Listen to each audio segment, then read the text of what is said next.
Yes. Hi everyone, good evening. Myself CA Samir Ledda, former chairman of Pune branch, welcomes you all on this today's session on the live webinar on section 148. CA Dr. Raj Chawla, Vice Chairman of Directors Committee and Central Council member. Today's honorable speaker CA Rajan Vora, my co-host CA Girish Shah and CA Jay Prakash Palor, and all the chartered accountants from Directors Committee from our ICAI and all August audience. Welcome in today's webinar on section 148. I request now say Dr. Raj Chawla, Vice Chairman of Directors Committee, please give opening remarks for this session. Over to you, say Dr. Raj Chawla, sir. Thank you, Samir bhai. Good evening to all. First of all, I welcome our panelists and persons, our speaker of today program, Rajan Vora ji, our panelists Jayaprakash ji, Hanish ji, Samir ji, and Girish ji. So, at the outset, I, on behalf of the Institute of Chartered Accountant of India, extend a warm welcome to CA C.V. Chitale sir, Chairman Direct Tax Committee in absentia, because in this webinar on issue in section 148 of the Income Tax Act and its way forward. Also, I welcome on behalf of this committee, esteemed Speaker CA Rajan Vora ji. It is indeed pleasure to have you, sir, as our honorable speaker, and I really thank you for giving your time in your busy schedule for sharing knowledge with all of us. DTC of ICI is a partner in nation building, has always been working towards facilitating the objective of the government, at the same time play a pivotal role in the strengthening and relationship between the taxpayer and the department by bringing to the matters of department human hardship being faced by the assessees under the Income Tax Act, and to ensure timely redressal of the same, and by helping the stakeholder for proper and timely compliances. Our today topic of discussion in the issue in section 148 of the Income Tax Act 1961 and its way forward. The sad judgment has opened a Pandora box for all the affected assessees. The sad judgment by the Apex Court was delivered in the first week of May 22 only. The Finance Act 21 had introduced new procedure to be adopted mandatorily for assessment under the Income Tax Act 1961 by inserting section 148A. However, the central government extended the timeline expiring on 31st March 21 to 30th June 21, prescribed under section 149 for issuance of reassessment notice under section 148 of the Income Tax Act 1961. Now, despite the amendment by Finance Act 21, the assessing authorities issued as many around 90,000 reassessment notices from 1st April 21 to 30th June 21 under the erstwhile provision of the Act thereof, by applying on explanation the notification dated 31st March 21 and 27 April 21, agreed by the same, the said reassessment notices were the subject matter of writ petition before the various high courts. Respective high courts except Chhattisgarh High Court held that all the reassessment notices issued under the erstwhile section 148 to 151 of the Income Tax Act 1961 are bad in law, as the reassessment notices issued after 1st April 21 are governed by the section 147 to 151 of Income Tax Act 1961 as amended by the Finance Act 2021. Consequently, the High Court set aside all the reassessment notices issued under section 148 of the Income Tax Act 1961, agreed by the same. The revenue appealed before the Honorable Supreme Court. Therefore, the Supreme Court on 4th of May 2022 passed a judgment and held that the reassessment notices issued under the unamended section 148 of the Income Tax Act on or after April 1st, 21 will not be deemed to be invalid just because they are issued under the old law, while modifying the relevant order of various high court that request the reassessment notices issued under the section after the cut-off date. The Supreme Court said that these notices will be deemed as show cause notice issued to the respective assessee under the new section 148 of the Act. The Supreme Court order would mean that the change in law can't be an alibi for taxpayer to escape the proceeding initiated via the notices. Right after the said Supreme Court judgment, the CBDT had also issued a internal instructions number 01 by 22 dated 11th May 22 to its officers regarding implementation of judgment of Honorable Supreme Court dated 4th of May 22 Union of India versus Ashish Agarwal. Now all the affected parties are concerned and future course of action is being discussed. I hope that the participant would be benefited a lot from the today's interaction and discussion, and also it would provide an ease in implementing the topic of deliberated upon. So thank you Samir Bhai for giving me this opportunity. Thank you. बहुत बहुत शुक्रिया sir. Thanks for your opening remarks to this session. Now it's my great pleasure to introduce our today's very senior and learned speakers here, Rajan Vora sir. He heads in EY India Direct Tax Litigation Practice and is a partner member in firm in EY Global presently based in Mumbai. He has extensive experience in representing tax litigation matters before the Income Tax Appellate Tribunal Authority for Advance Rulings. His experience includes more than 4 decades in litigation, tax advisory, and corporate tax advisory services, with specialization in transfer pricing and international tax issues. He was the president of Bombay Chartered Accounting Society in 1991. He has authored several publications of professional organizations like that of ICAI, BCA, and Chamber of Tax Consultants, etc. He is chairman of Direct Taxation Committee of IMC Chamber of Commerce. He is closely associated with the activities of the BCA, Chamber of Tax Consultants, and ICAI. He was also named as consecutively for the 10 times amongst top tax dispute advisors in India by Euromoney International Tax Review magazine, published from London in 2020. He has presented papers and he has been regular panel speaker in seminars and in India and abroad. With this, I welcome Vora sir to you on behalf of all the panelists as well as participants. I request you, please take the charge of the session. Over to you, Rajan Vora sir. Good evening to everybody.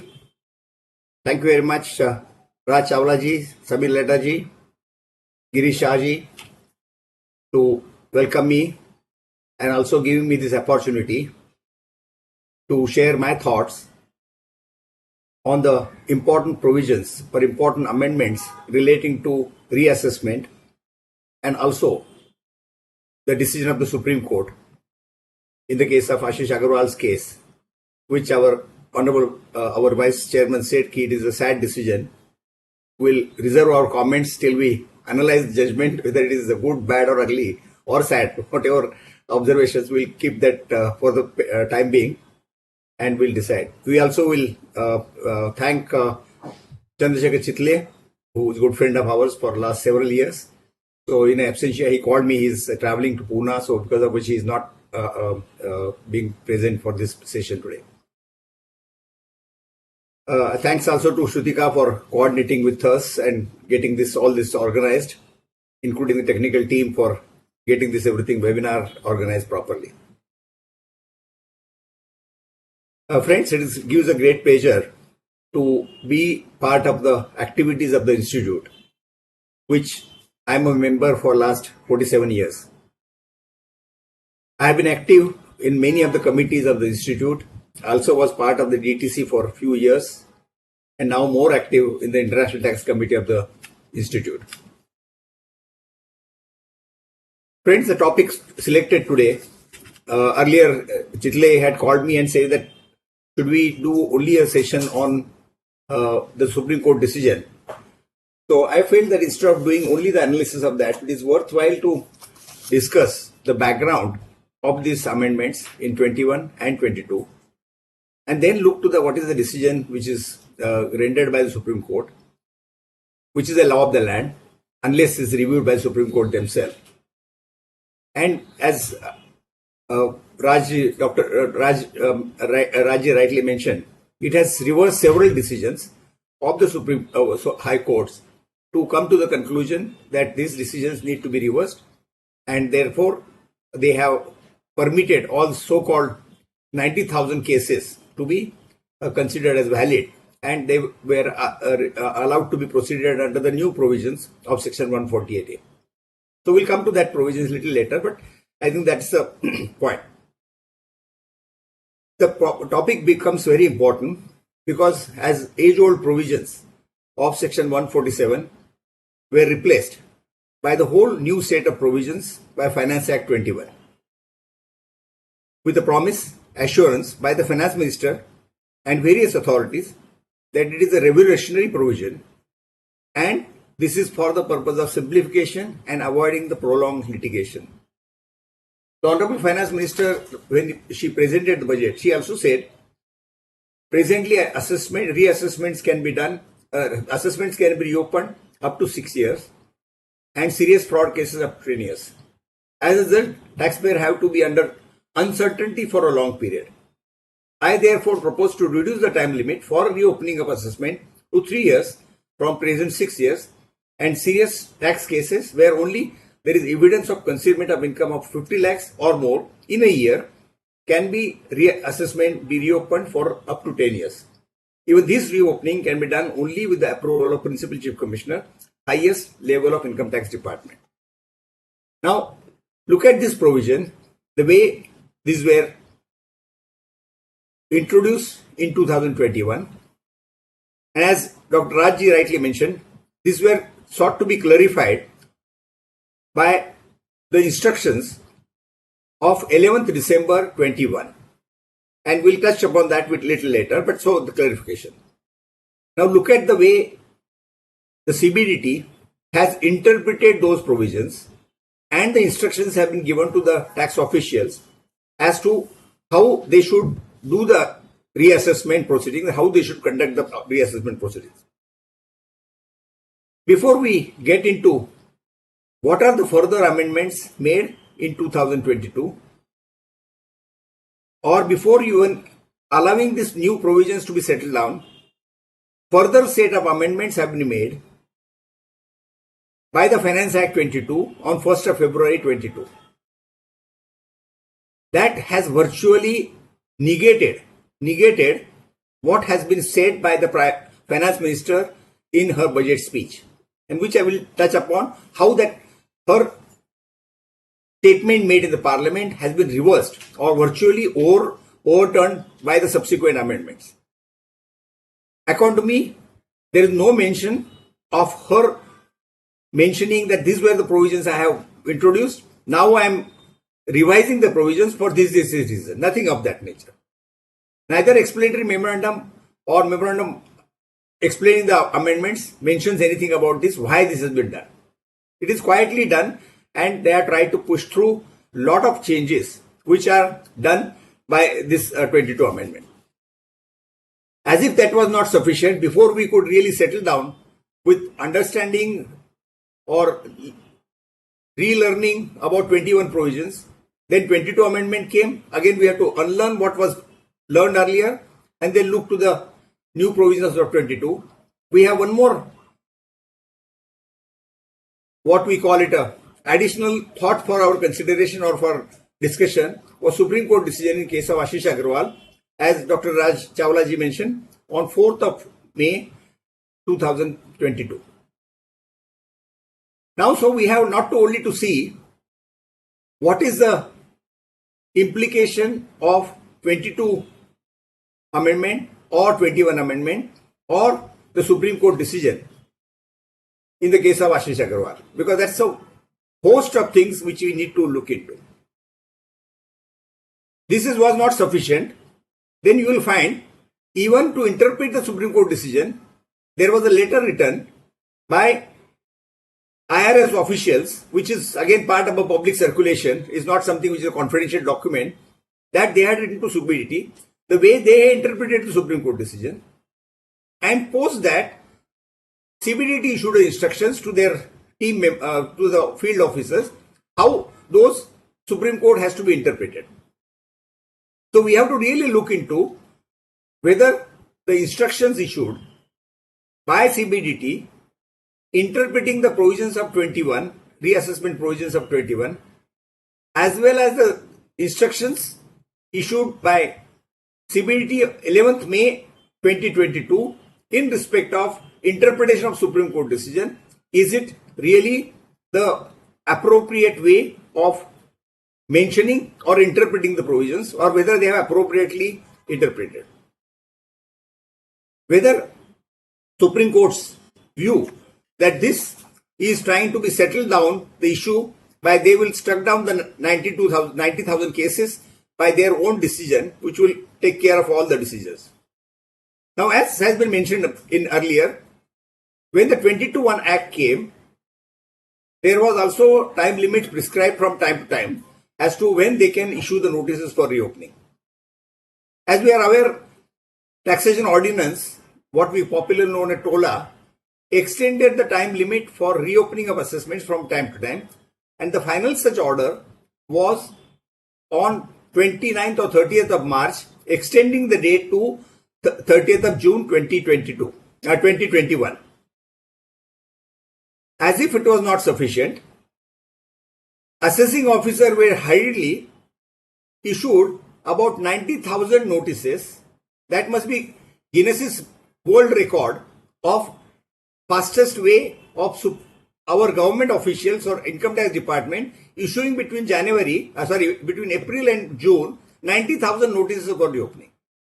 So that means all those orders which were passed earlier had escaped assessment. As per their view, that all those assessments had escaped assessment. I have no count of how many cases were reopened prior to 31st March or what was done. We have only statistics as mentioned by the Supreme Court only in respect of notices issued after 1st April, taking the privilege of saying that this law to be interpreted or circular to be interpreted up to 30th of June, and therefore they can very well issue the notices, these 90,000 notices for reopening of assessments. Now, what has been done by the Supreme Court we'll touch upon a little later, but before that it is good to understand how the rule making, how the CBDT or the officials of the department take ministers for granted, taxpayers for granted, or even does not brief Supreme Court or does not tell the Supreme Court what is the appropriate provisions which need to be interpreted. I would say the fault lies with all of us of not resisting certain provisions like this, or not even assisting properly to the Supreme Court as to what is the correct state of affairs. If you carefully read the provisions or carefully read the decision of the Supreme Court, nowhere there is a mention that on 1st of February, this Act 148, Section 147, 148, 149 has been totally overhauled. That they never brought it to the notice. So, in such a situation, was Supreme Court right in saying that this provision, which is Supreme Court mentions in para 6 of the decision, that these are Finance Act 21 has introduced radical and reformative changes governing the procedure of reassessment proceedings.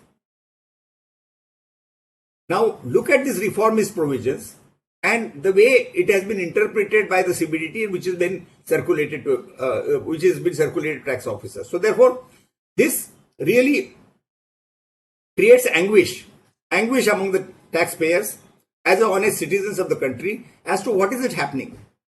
Are we to take it for, are the taxpayer is being taken for granted for all these purposes, and therefore they can do everything and they are allowed to get escape from the highest court by regularizing whatever they have done under bona fide belief, so-called bona fide belief. Their interpretation has been accepted as a correct interpretation and they have been given leeway to complete this.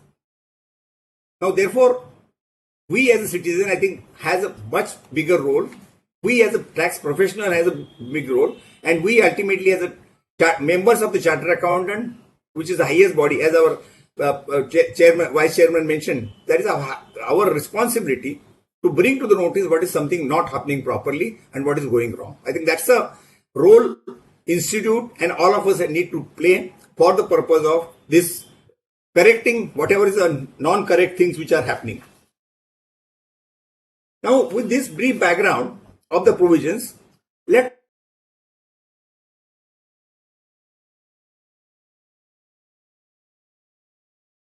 now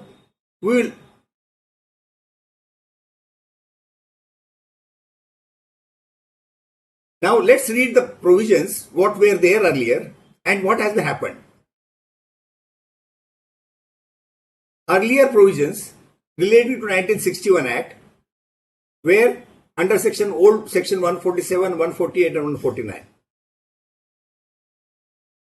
Before any notice was issued, assessing officer had to record reasons in writing that he believes that income chargeable to tax has escaped assessment for the reason that assessee has not disclosed fully and truly all material facts what was necessary for the purpose of determination of income.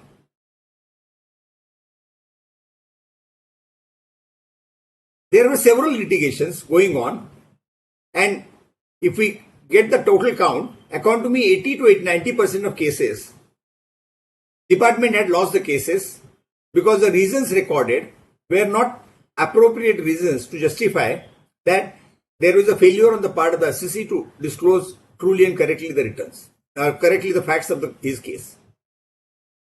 Therefore, under the guise of avoiding so-called litigation or reducing the litigation, these amendments were carried out. Now, but we always have to keep in mind as to what is the purpose of section 147, what it is getting covered, what is getting covered, and what is not sought to be covered. Now before we go into the comparison, let's see what the section 147 says, and which has no change except minor change.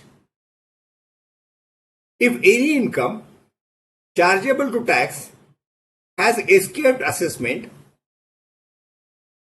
subject to the provisions of section 148 to 153, he can assess or reassess such income. So the fundamental principle to be kept in mind is, if any income has escaped assessment, and then it has to be subject to the completion of the provisions of section 148 to 153.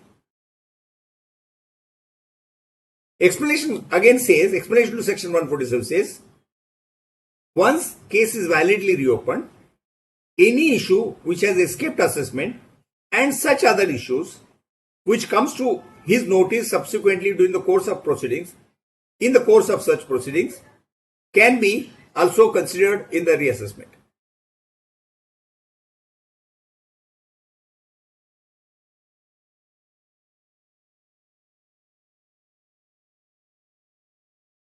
So that is 147. Now, let's consider what is the new regime says so. Before coming to new regime of 22, I will just like to touch upon old provision, what was there, and then go to the new provision. Now, old regime and new regime, has a peculiarity and which we need to keep in mind.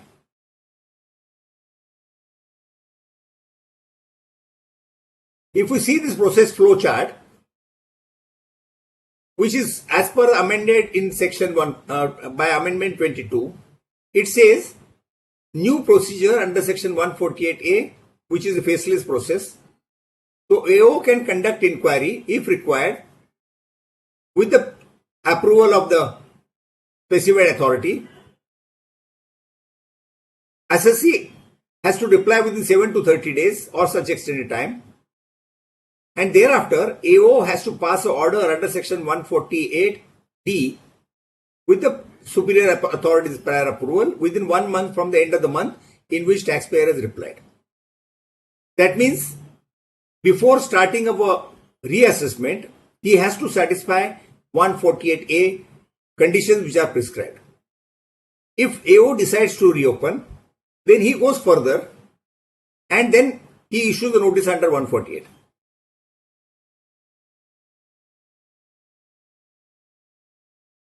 Samirji, can you just put off your video? Samirji or Giriji, who is, I think video is on. Can you just put it off? It is distracting. Yeah, thank you. Yeah, thank you. Then once the notice is issued, then the new time limit starts. And as per the new time limit, AO has in possession of books of accounts or any of the documents to reveal that income chargeable to tax has escaped assessment. Then he can issue the notice within the period of 3 years. And if the provision as per 21 Act was prevailing, if it was income was escaping assessment was more than 50 lakhs, which is represented by the asset, then he could reopen for the period of 10 years.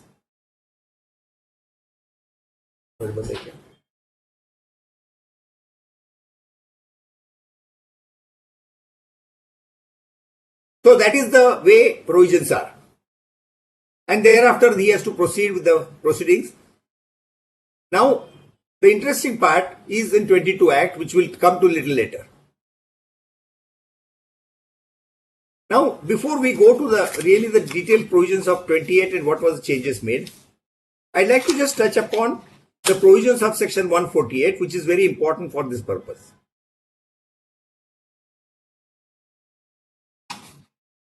One 148 says, AO before issuing notice under section 148A shall conduct inquiry with the previous approval of a specified authority.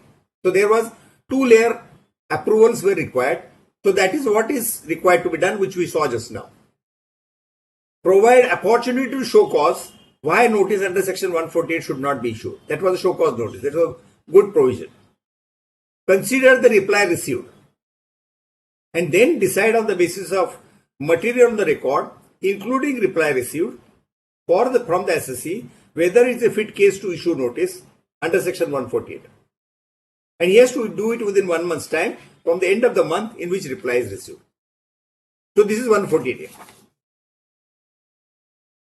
Now, let's go back to 148 and see what the provision is.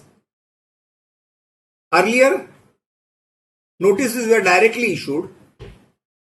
This was prior to 31st March 21. Directly notices were issued by the assessing officer informing that your case has been reopened.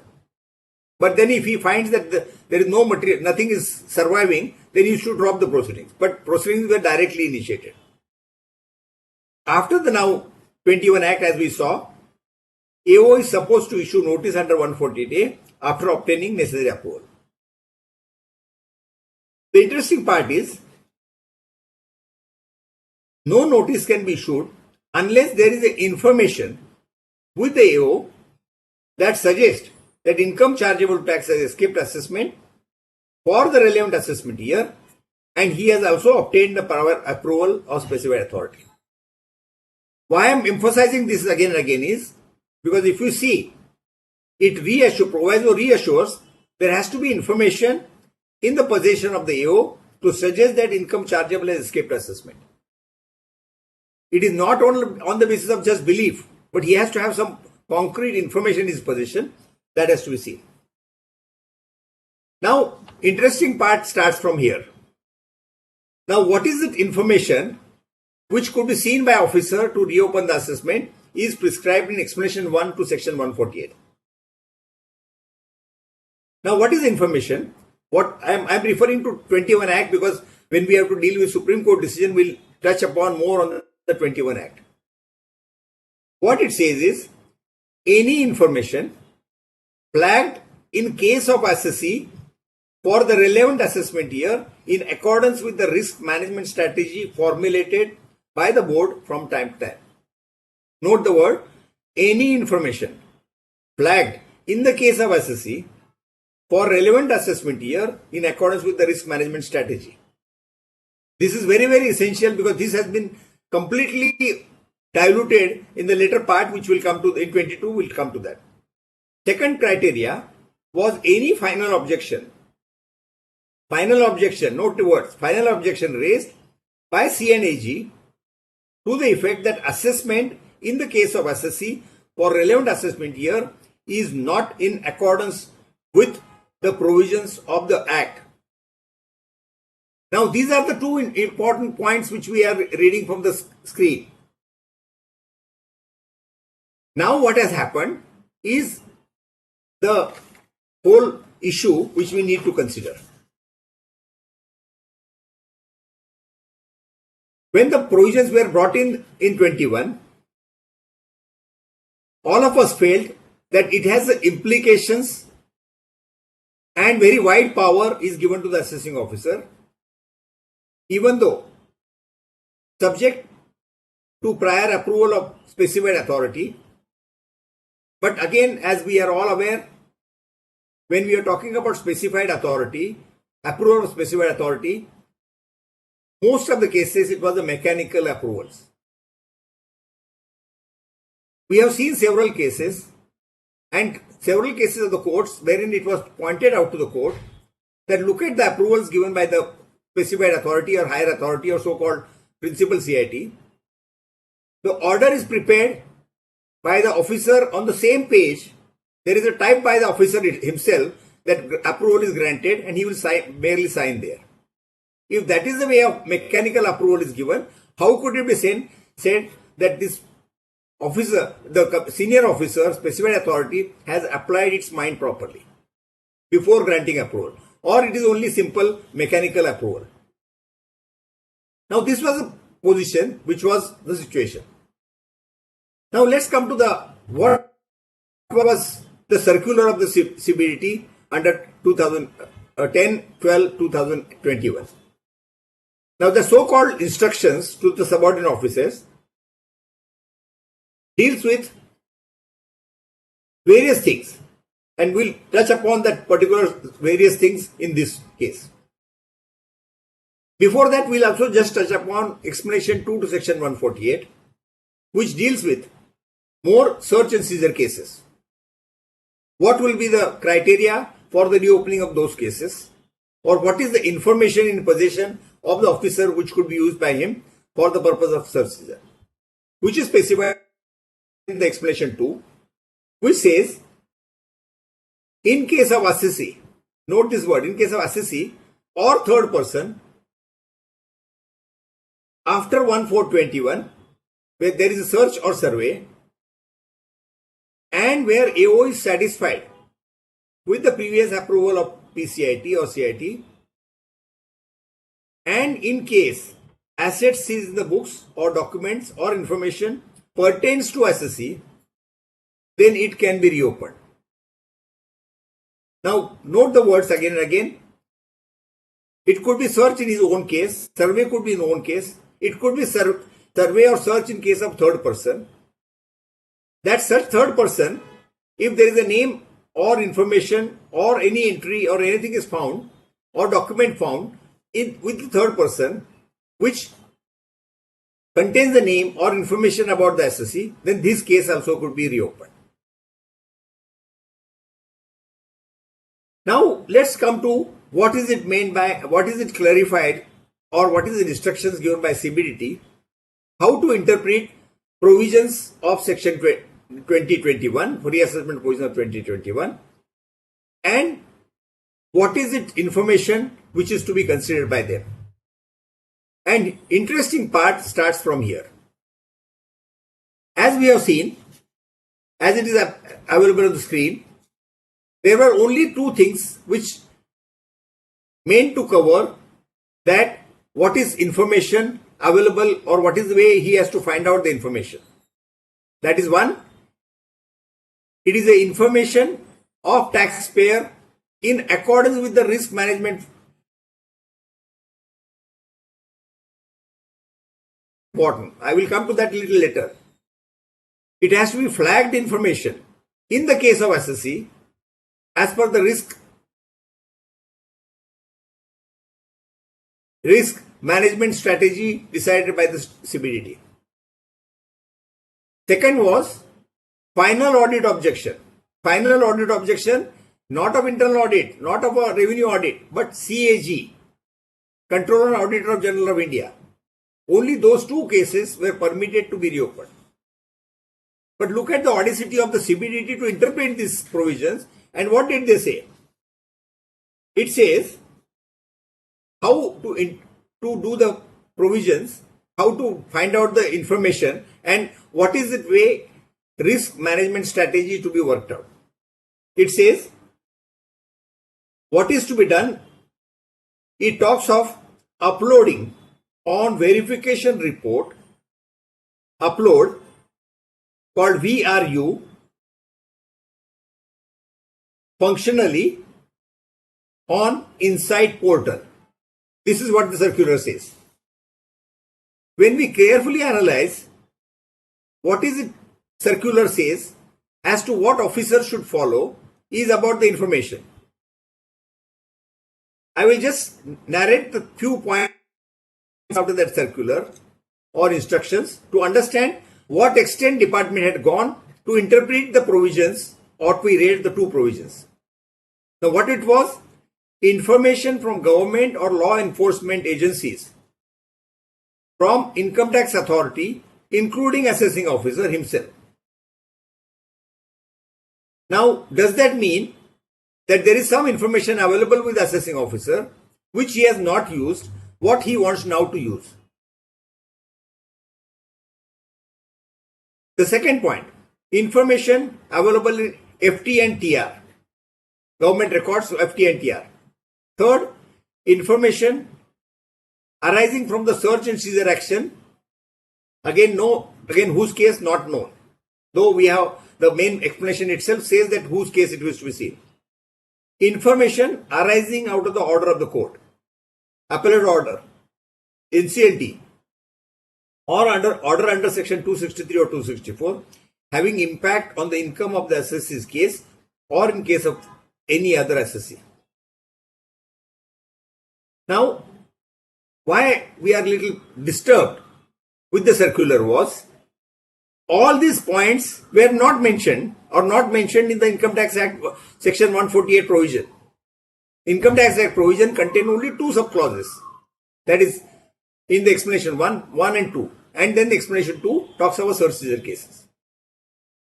There is no dispute what is to be done in search seizure cases, that's a separate matter. But when it comes to the normal cases, is the what is sought to be mentioned in the circular, does it give that power to the tax department or CBD to issue such instruction to officer which is not prescribed in the Act?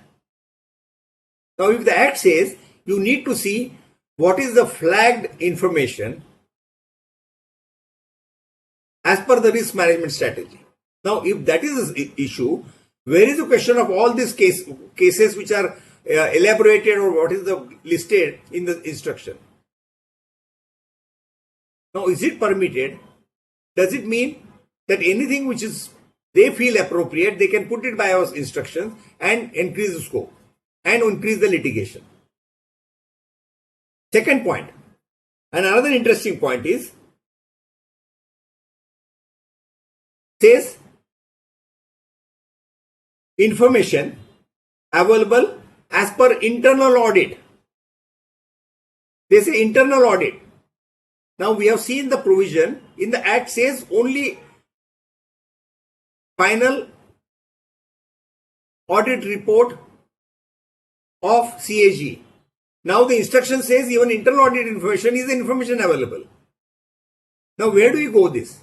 If the Act doesn't permit you to go beyond CAG, how come this internal audit came here in the instructions? And the question goes further. Then it goes further. If there is any recurring issue going on in the litigation, and if there is an order of any tribunal or the court, and if the stakes involved are more than 25 lakhs or 10 lakhs, or in case of TP cases 10 crore rupees, then they can treat the information for other years as pending and they can reopen the assessments. So look at the situation what we are going into, and this is what exactly has triggered. My impression is that 90,000 cases are after this December circular of CBDT. The way CBDT has interpreted these two clauses, sub-clauses which were there, not the all 5 clauses which I have referred to in 22 Act, which will come to a little later. How could they have issued this? And this is what department get more enthusiastic to issue such 90,000 notices.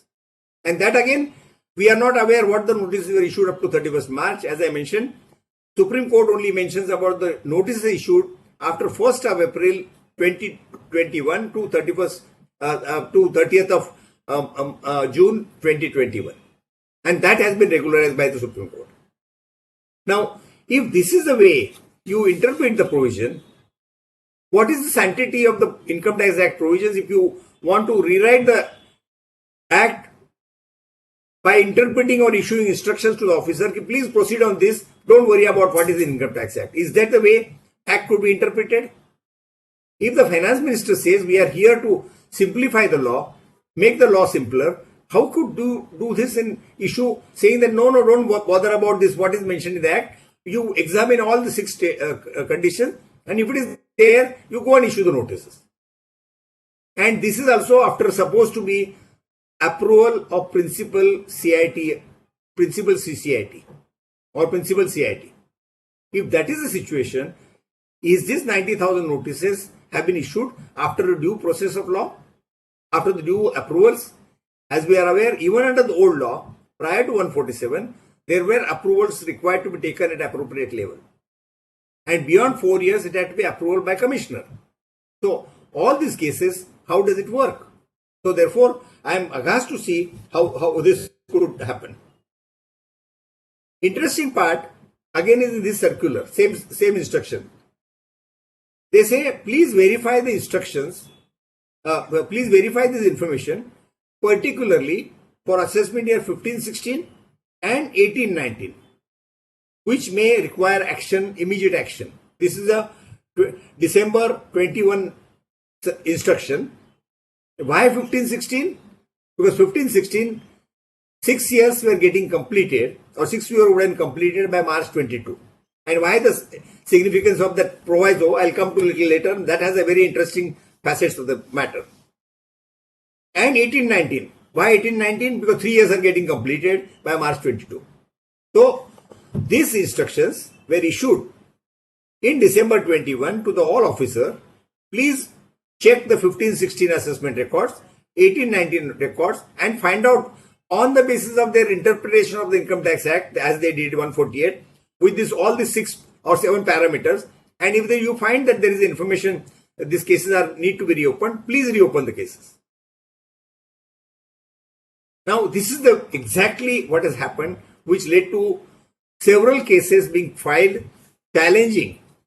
One, for the notices issued before 31st of March 2021, and thereafter notices issued after 1st April to 30th June 2021. So, spate of writ petitions have been filed challenging the validity as not being complied with. And therefore, various courts came very heavily on the department of not complying with any of the provisions which are prescribed in the Act, and they struck down a lot of cases even before this matter of validity of notices issued after 1st April 21 came in. So therefore, our feel is tax department, that is CBDT, has taken on themselves to rewrite the income tax law when there was not there, and extended the scope to issue the notices in all those cases.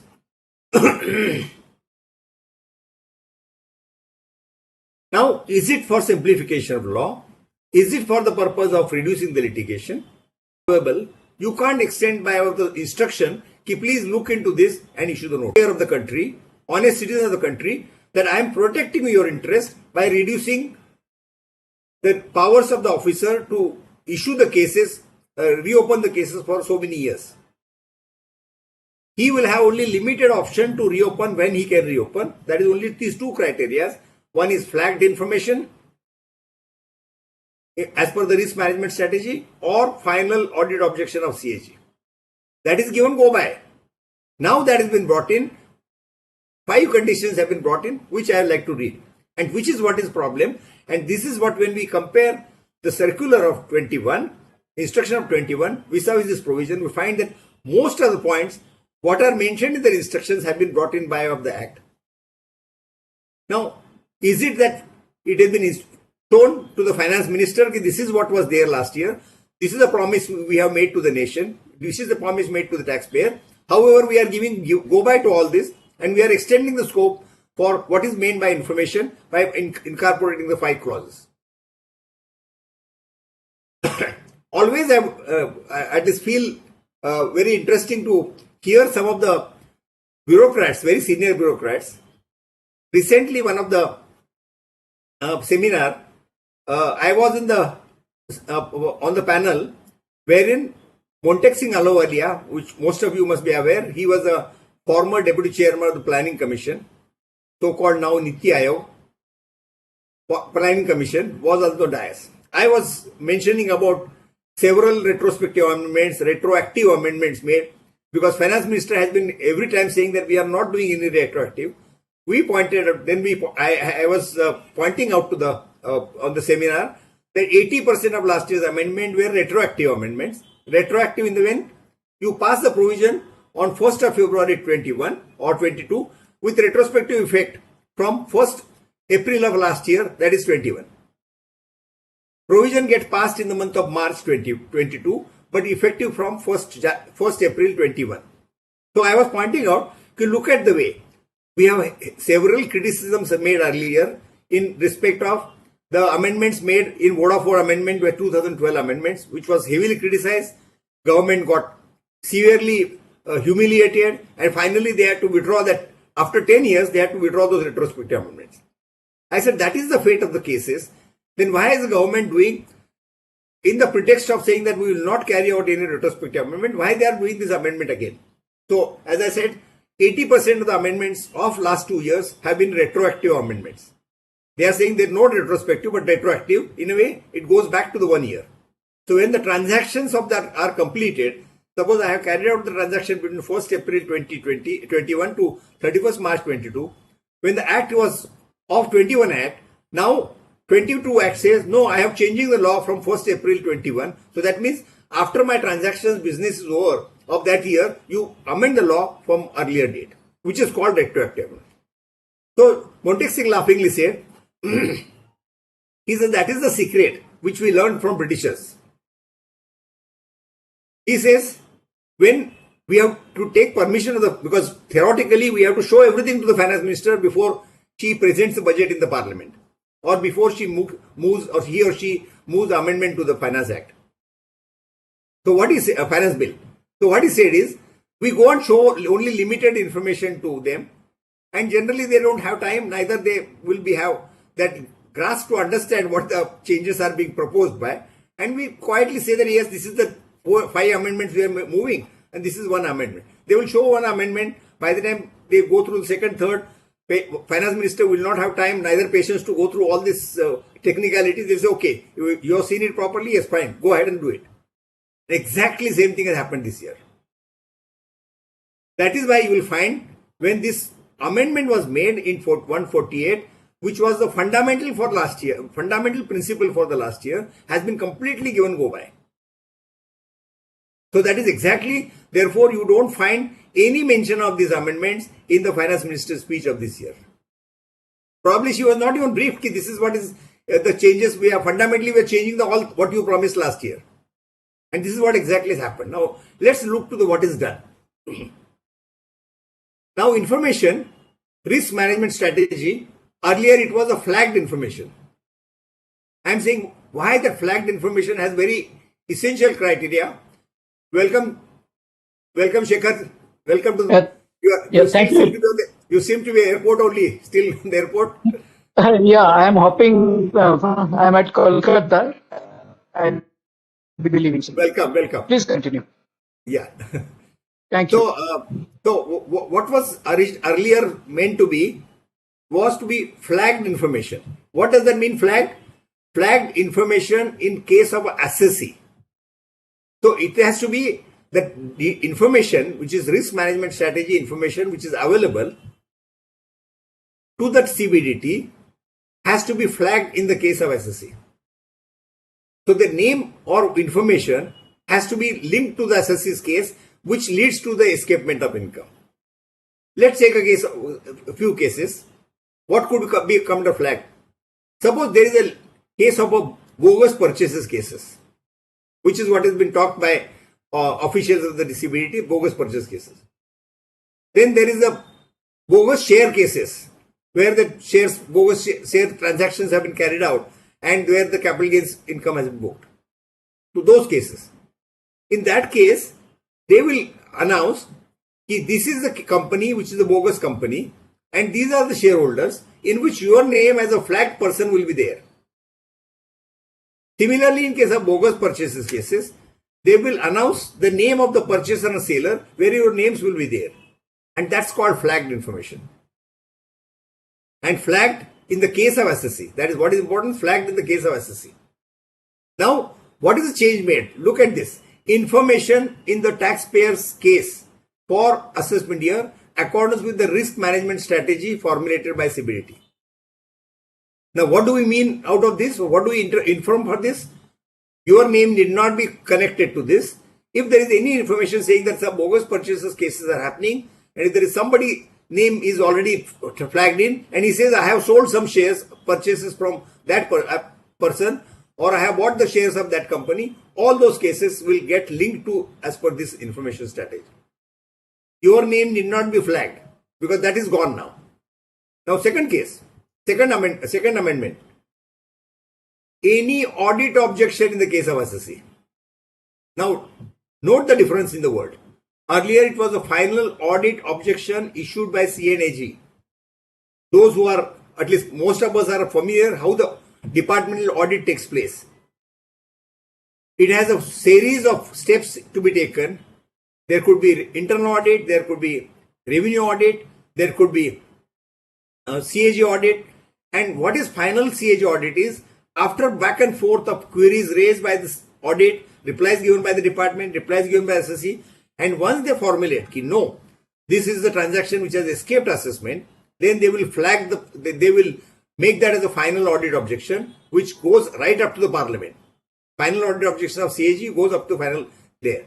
But that's not the case of internal audit. That's not the case of a revenue audit. These are all internal, which is happening around between the department, taxpayer and assessing officer. Audit, department and taxpayer. So now that is done away with. So there is now no more CAG. It is done only audit objection. So that it could be any audit objection, which is what I was saying. This was part of the departmental instructions, which has been now got amended, made the act amendment on that basis. Now third, information received from foreign jurisdiction under agreement under entry into treaties, 90 and 91. Fine. I have no objection. No, if such information comes, you should consider it. But according to me, under existing clause, under risk management strategy, this could have been specifically covered and there was no risk for anybody to doubt or debate about it. But anyway, they have specified, there's no doubt about it. Information received under the schemes notified under 153A, dealing with the information collected by the tax authorities electronically. What is this information? Is a faceless collection of the information which is getting collected, tons of information which is get collected. That information is now valid as a information for the purpose of 148. That is important. I think that is what is crucial we need to do. Now, fifth point, any information requiring action in consequence of the tribunal or court order. Again, I have serious reservation about this wording. Compared to the circular, this provision has been far widely drafted here in the Act now. Now, it could be ordered in anybody else's cases. It could be any other tribunal cases. It is not necessarily that it has to be related to my case which Tribunal High Court has given direction that should be considered here. That is not there. So if you look to all these amendments, virtually the whole concept of information has been rewritten in the 1922 Act. 2022 Act. So therefore, the finality which we are thinking of, or revolutionary provision which we are thinking of, has now completely diluted down in the favor of the tax, against the taxpayer, in the favor of the tax department, so that they will never lose in any of the matters. And this is what exactly has happened. So therefore, we need to really wonder what is happening and what is need to be considered. Now coming to the interesting aspect about 149. This is as far as the notices are concerned. And this is very interesting and that needs a lot of attention, because a lot of cases when we go to the case studies we will find will be either valid or invalid if their conditions are not satisfied. Now look at the conditions. What it says, time limit to issue notice is normally 3 years. This is what I am talking about. 22 and 21 will mix up the two transactions for this purpose, and then we'll come back to it. Beyond 3 years, up to 3 years, there has to be assessing officer has to have possession, books of accounts or documents, evidence which reveal that income represented in the following form exceeds rupees 50 lakhs, which has escaped assessment. Earlier, it was only in the form of an asset. There was no other asset, and there was a condition that 50 lakhs escapement of income has to be of a year.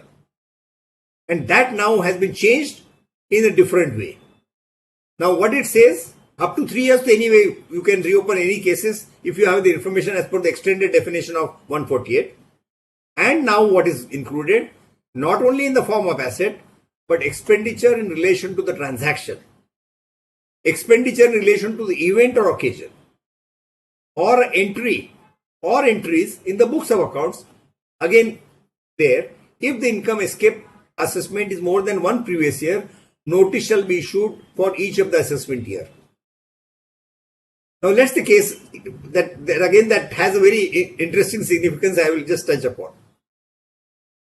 Earlier, as I was mentioning, that in order to extend the limit from 3 years to 10 years, there has to be escapement of income which is represented by an asset. It has to be representing in the physical asset as specified in the Act itself. And if it is not represented by asset, case could not go up for reopening up to 10 years. What is the 50 lakhs? 50 lakhs per year. Escapement had to be 50 lakhs per year, which is what I read out to Finance Minister's speech. She mentions in paragraph 154 of her speech that this is, I am expecting it to open only when there are 50 lakhs per year. Now that is completely given go by. Can anybody explain why this is the complete drastic change? Now that is part one. Now second part, even the expenditure incurred. If there is any escaped income, expenditure in relation to the transaction. Suppose let's take a case, there is an unexplained expenditure incurred, like suppose marriage or event. So that was not creating any asset. So now that is sought to be covered by this. But again, 50 lakhs has to be seen overall period of 10 years. And which is escapement of 50 lakhs now or likely to be there looking into the transactions of 10 years, which is the proviso says so. That is what exactly said. When income is escaping assessment in more than one previous year, and he feels that income is likely to be spread in the other years, he can extend it to that year, so that goes to 10 years. And therefore, the 50 lakhs limit is not for 1 year, 50 lakhs limit is for the entire period of 10 years. So that's a fundamental change made to 21 Act.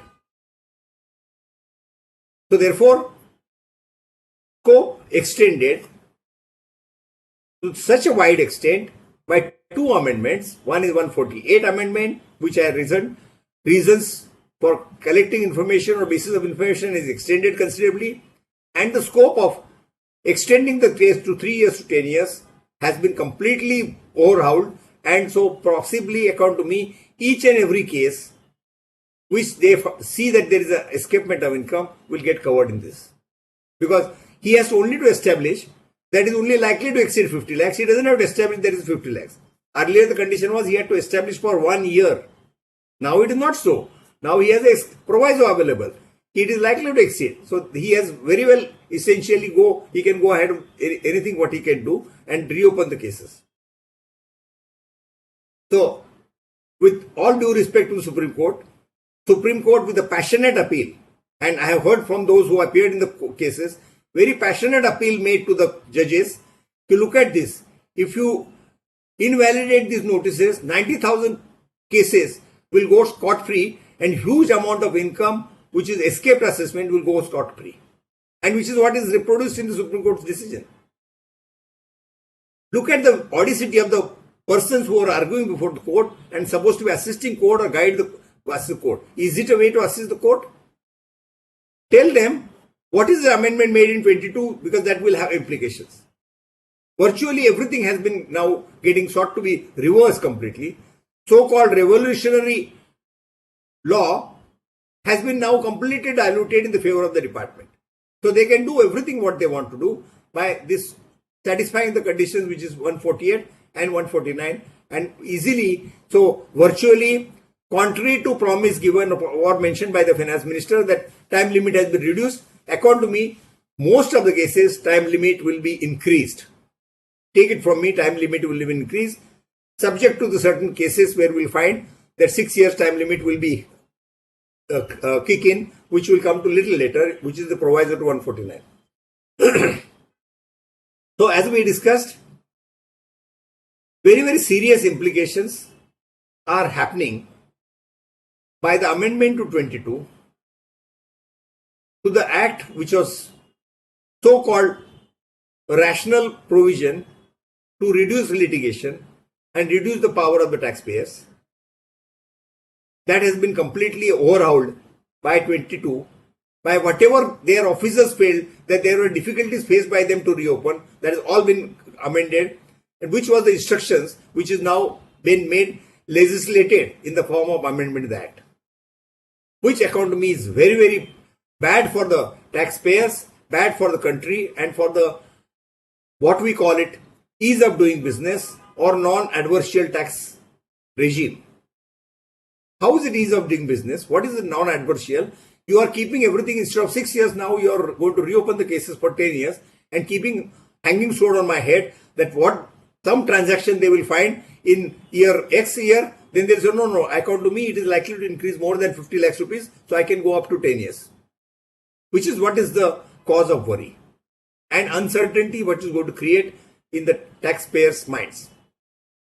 So therefore, this need to be kept very much in the mind. Now, let's come to the time limit of 6 years before we go to the actual example. This is what we discussed, so I don't want to delve in this.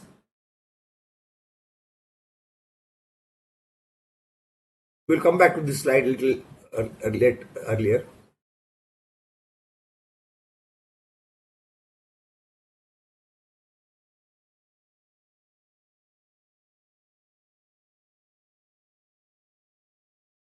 Now I'll just touch upon the proviso to section 149, which is again a very interesting proviso. Now proviso to section 149 has a very important aspect. Proviso says, if as on 1st of April 21, certain cases are getting time barred, then the revised time limit prescribed cannot be used. I'll explain the case. I'll explain the matter. Let's take a case. If as on 1st of April 21, certain cases were getting time barred as per the old law, which was prescribed in section 149(1)(b), which says that time limit for reopening under old law was 4 years or maximum 6 years. So 6 years comes from that period. That is 149(1)(b). Now as per that provision, and as per the proviso which is there on the statute, which is helpful to us, it says the period of 10 years can't be applied if as per your existing provision, that assessment was getting time barred as per the old law as on 1/4/21. So let us take a case. Assessment year 14-15 has become time barred on 1/4/21. So therefore, under the new law of 21 law, assessee cannot be, that case cannot be reopened for him. As on 1/4/22, assessment for 15-16 has become time barred. So therefore, irrespective of the income escaping assessment, if it is related to 14-15 or 15-16, now after 1/4/22, the cases cannot be reopened. But that's the assurance given by the proviso. And proviso says, if on a particular date before issuing notice, under old law, if that time limit, as per the time limit kicked in, that will become time barred. So therefore, you cannot extend the scope for 10 years for these cases. Why I say so? Because there is a lot of confusion created in the various circulars, which I will deal with little later. The circulars say that there is a time limit of 15-16 or 14-15. That is a confusion created in the circular of 11th May 2022 while interpreting Supreme Court decision. Now let's consider the proviso. This proviso is to, under 149, is proviso to both the section, both the sub clauses, that is 3 years and 10 years. When 3 years is normal clause and 10 years is normal clause. This proviso has been brought in 21 Act, and it clearly says that it is applicable to both the sub clauses. It doesn't say only for the purpose of 1 or 2, it says entire section. So therefore, my personal opinion, those cases of assessment year 14-15 have become time barred on 31st March 21, and after 1/4/21, no notice could be issued for such cases. Again, assessment year 15-16 has become time barred on 31/3/22. So no notices for 15-16 can be issued under after 1/4/22 for assessment year 15-16, irrespective of income, whether it is less than 50 lakhs or above 50 lakhs. So therefore, if we are not able to issue notices, the question of income escaping assessment more than 50 lakhs, less than 50 lakhs does not apply.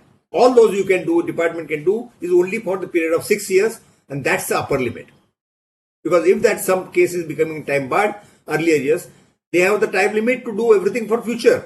But for the past, at least that is the protection so far available. I always say so far available, because the way amendments are carried out retroactively, anything can happen in our country. This is what exactly can happen. But as of now, and which has been admitted, which is what I said that when we were referring to the circular also clearly mentioned, please process your cases for 14-15 reopening quickly, information quickly.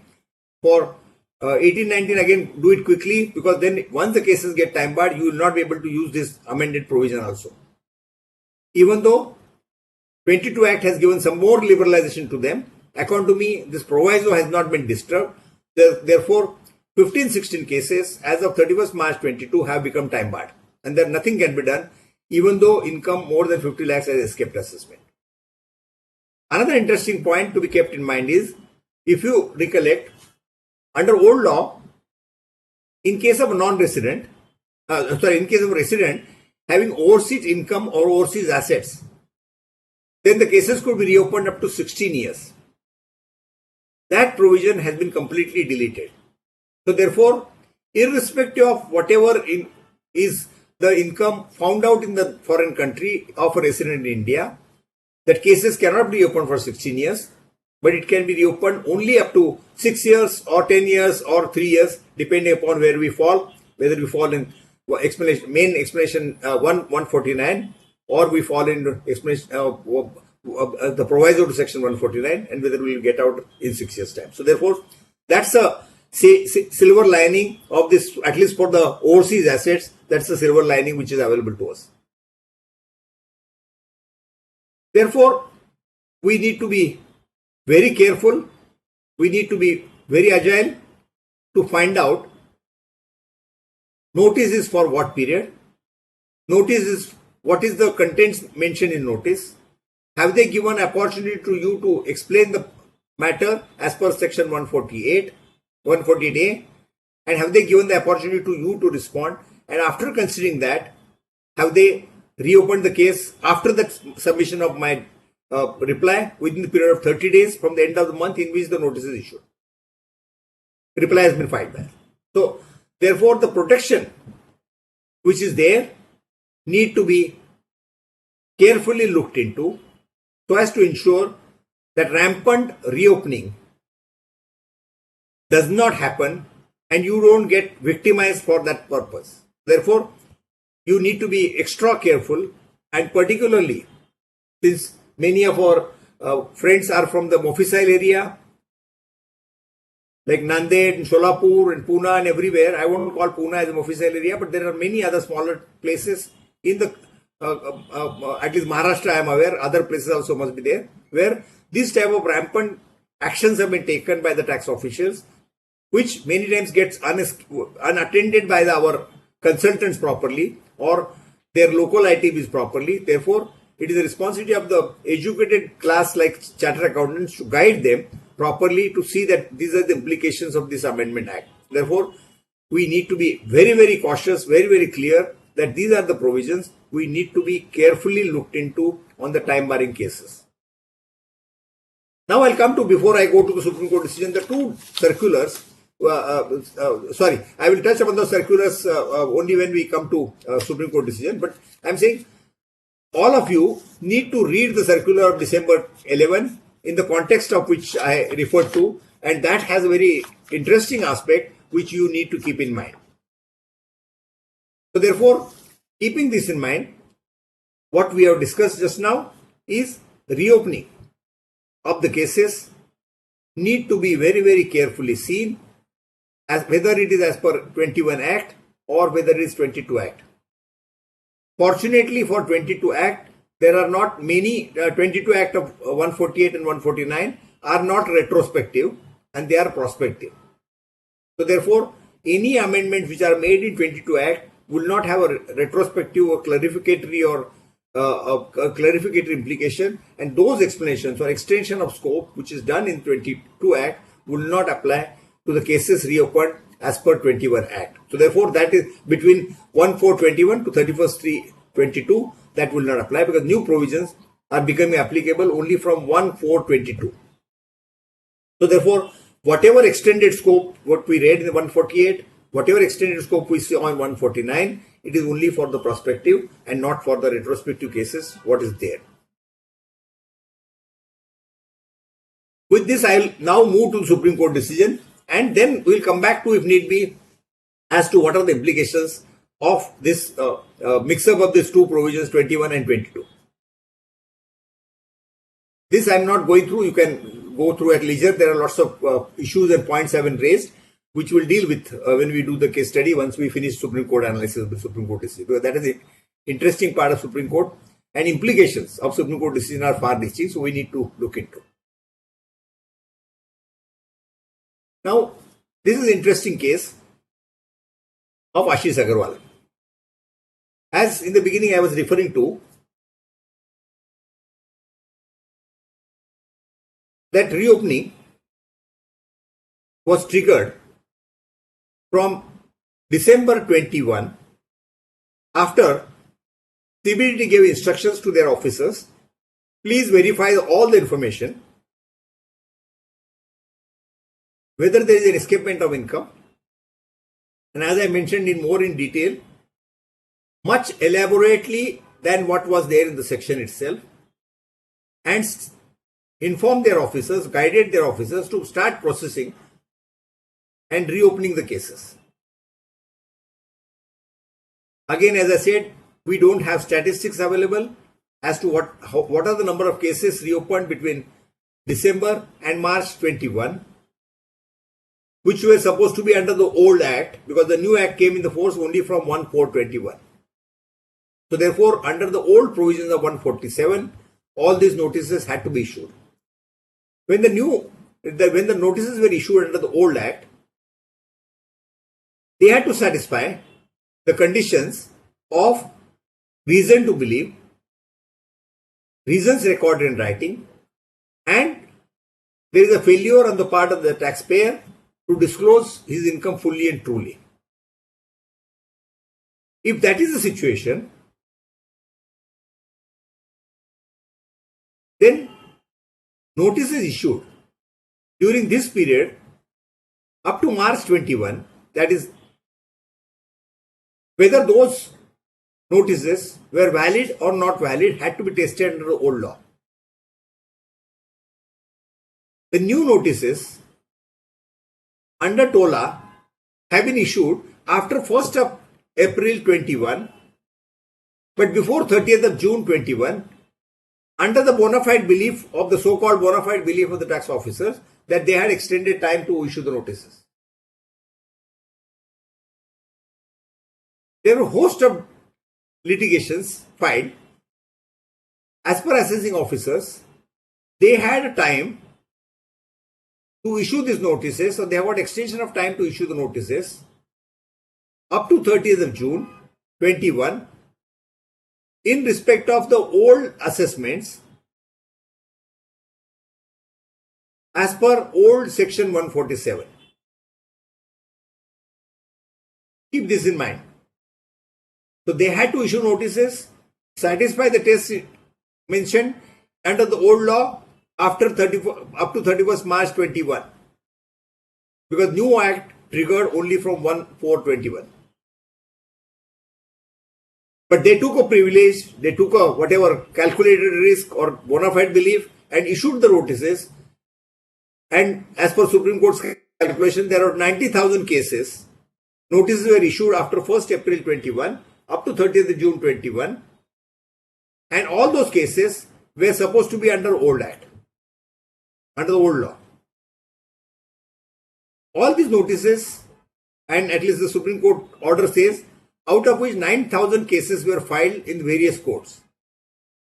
And out of which majority of the cases, except for the, I think, Jharkhand High Court, all other high courts, Chhattisgarh High Court, all other high courts, struck down the notices saying that these are bad in law because TOLA has not extended this period for reopening of cases beyond 31st March 21.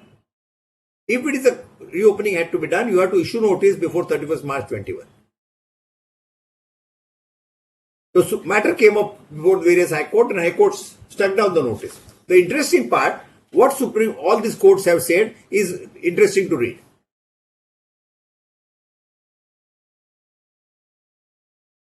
High Court said that we are squashing these notices. However, important point what they left it to them was, you can proceed to issue the notices to the taxpayer under the new law. So what Supreme Court said was, what various High Court said was, I will just read one paragraph of the last decision of Allahabad High Court decision, which is what is crucial for our discussion. And what did Supreme Court do on that, and what are likely to be implications of that? I will read one Allahabad High Court decision in case of same Ashok Agarwal, Ashish Agarwal, and after squashing the notices, what did Supreme Court say? What did the Allahabad High Court said?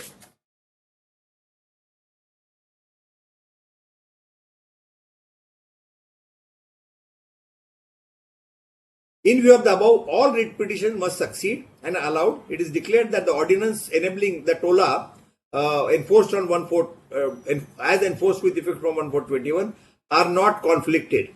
Insofar as explanation to so and so, import notice so and so are concerned, we declare the said explanation must be read as applicable to the reassessment proceedings as has been seen in 31st March 21 before substitution of the new provisions. Consequently, reassessment notices in all writ petitions are quashed. It is left open to the respective assessing authorities to initiate the reassessment proceedings in accordance with the provisions of the Act as amended by Finance Act 21, after making all compliances as required by the law. Please note, Supreme Court, all other high courts only squash the notices which are under the old law. They say, but you are free to do, if time limit permits you, to start proceedings as per section 148A, read with 148 and 149. Means you issue notice after 1st April 21, but follow the conditions prescribed in section 148A. So that became very, very crucial. So again, the Supreme Court did not struck down the provisions. Supreme Court did not say that you can't do anything with these cases. All this court did not say that I'm cancelling everything, but they left open to all officers to proceed under the new law. Why were they so scared to go under the new law? I really can't understand. They had to only simply satisfy that they are complying with the provisions of 148A. They are complying with section 148 conditions, which are flagged risk management strategy condition as well as the CAG audit. And then they have to get the time of 3 to 10 years.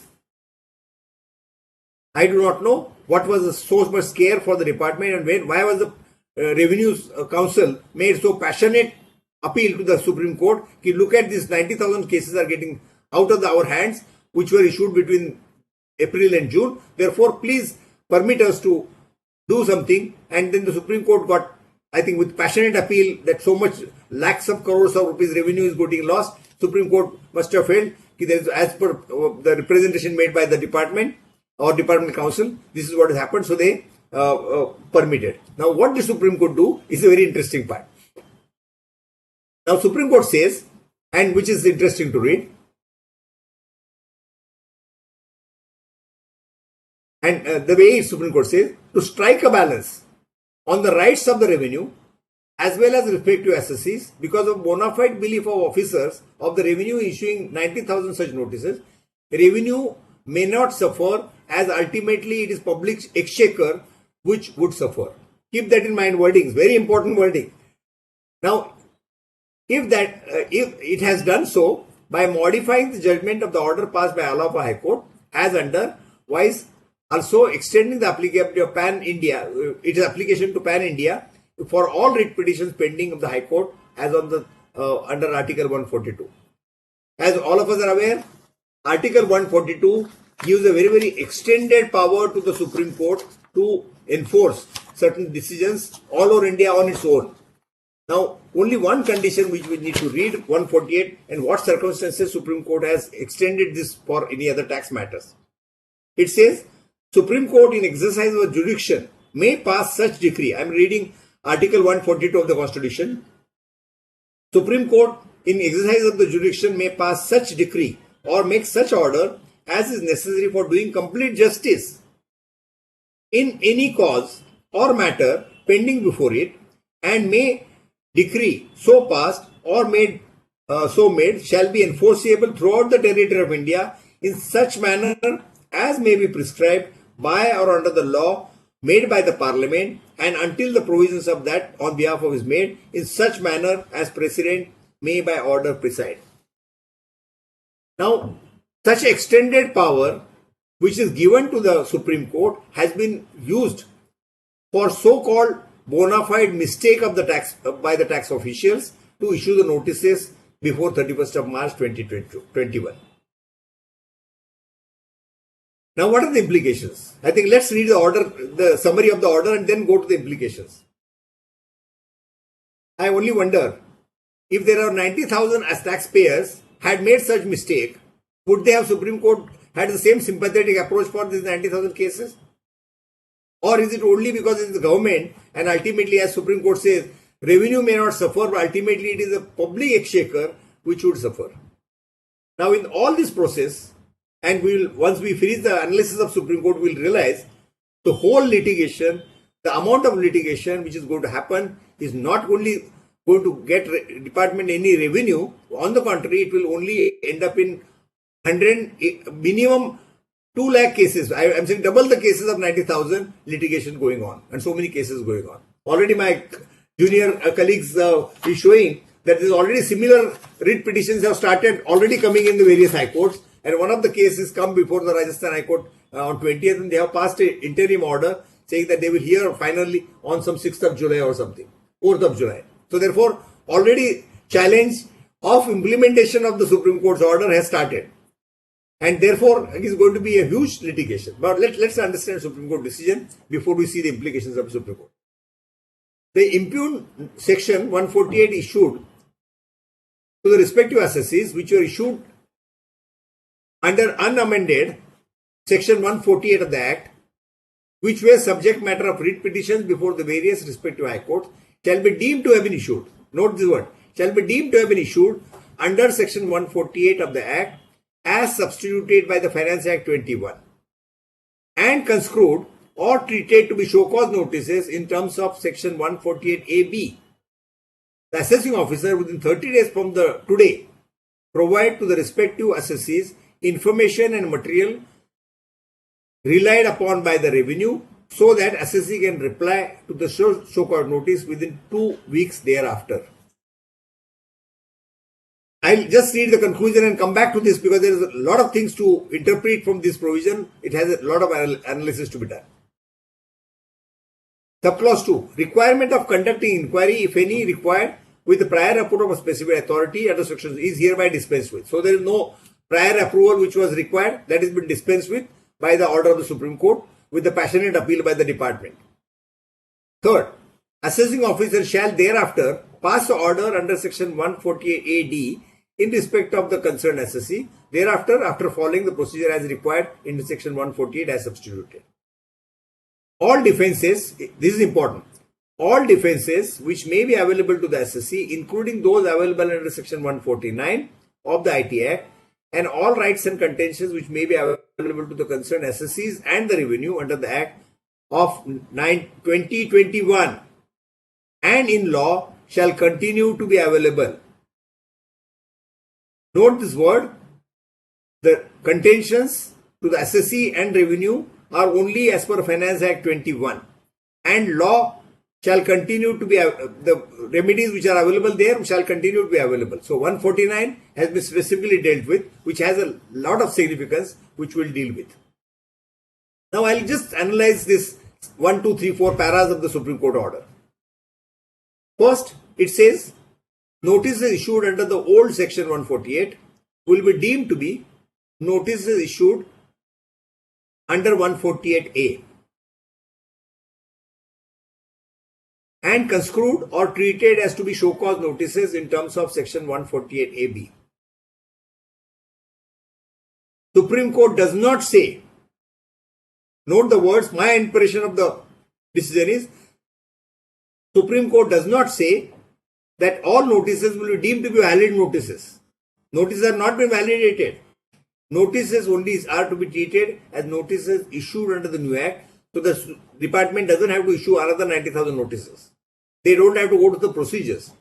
But the notices validity has to be seen based on what is the material in possession of the taxpayer with the department, which is what is mentioned in the next sentence. And construed to be treated as show cause notice in terms of 148AB. Assessing officer shall within 30 days from the date from today provide to the respective assessees information and material relied upon by the revenue so that assessee can reply to such notices within 2 weeks' time. That means assessing officer has information which is collected by him while issuing notices under the old law. What we call it earlier, we used to call it reasons recorded for. So that reasons recorded for will become information collected by him as per 148AB. And then he is issuing notices under 148A. Now, therefore, does he have power to collect any new information? Does he have power to give any new data to be collected? No. Information what is collected by him for up to 31st of March 2021 or before issuing a notice till 30th June 21, he has to supply that information which is recorded by assessing officer, which is very clear from the Supreme Court's direction. Assesses information and material relied upon by revenue. information while issuing the first notice under the old law. So therefore, he cannot improve upon the information or anything else as per this section. Supreme Court is very categorical. Under the new section, you can't improve upon the information as listed therein. So you have to stick to what is already collected. Now it says that all the other provisions will apply. Now what does that mean? Now, if the notices are to be issued, are to be treated as notices under new law, what has to be seen by assessing officer before issuing notices? Under these notices, he has to satisfy the conditions which are prescribed in new section 148. Notices need not be issued again. Notices issued earlier is sufficient notice to be for this purpose. However, now while issuing the information, he has to satisfy that these notices satisfy the conditions prescribed in section 148. What are those conditions? Flagged information as per risk and management strategy. And number 2, final audit objection of CAG. If your information recorded does not satisfy these criteria, note the words. If the information collected and done by the officer under the old act, if it does not satisfy the conditions required to be satisfied under new section 148, the notices cannot be treated as valid notices.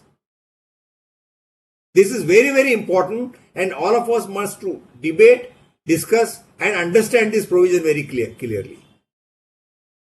So therefore, if the assessing officer simply sends you the same reasons recorded under the old act, when these conditions of new section 148 were not there, notices can be squashed by courts within no time, because he has to explain in that notice, I have recorded this information under the old act, reasons to believe so and so, but this information also satisfy the condition that it is as per the risk parameter criteria. This is flagged information for the taxpayer, like bogus expenditure, bogus share capital, whatever those conditions are. He has to satisfy that. Plus, he has to, or he has to satisfy that this is as per the CAG's final audit query, which is what is there. These are the two conditions that are getting satisfied. If that is not satisfied, according to me, these notices add bad in law, and when assessees are supplying reply to that, assessee must take care to ensure that if they are not complying with new section 148A conditions, they need to challenge and object to that notices, saying that these notices are bad in law. Now, as per the time limit given by the Supreme Court, all officers who have issued those so-called 90,000 notices have to issue the notices, treat these notices as under 148A. And that they have to issue the material recorded or reasons recorded to the taxpayer before 3rd of June 2022. Because 30 days from the order of dated 4th May 2022 will get over on 3rd May 2022, 3rd June 2022. Thereafter, assessee has to reply within 2 weeks' time or such extended time as may be permitted by the officer. So, when you are replying after 2nd of June, or if your notices are received early now, you need to be very careful to ensure that these notices are satisfying the conditions or reasons recorded are satisfying the conditions of new section 148. Otherwise, these notices can be challenged by you in the reply, as well as if need be at a larger issue to the Supreme Court before the High Court in the writ jurisdiction. So therefore, this is very, very essential. That is why later when I was saying, now litigation is not going to go down by regularizing these 90,000 notices. On the contrary, litigation is going to go multiple high, not only 180, but I do not know how many times litigation will go up. So that's the point which you may know. The fourth point, which is very crucial, the fourth subclause of Supreme Court order is very crucial. All the defenses which may be available to the SSC, including those available under Section 149, which I'll touch upon 1 minute later, of IT Act, and all rights and contentions which may be available to the concerned SSCs and revenue under the Finance Act and in law. Keep that in mind, in law shall continue to be available.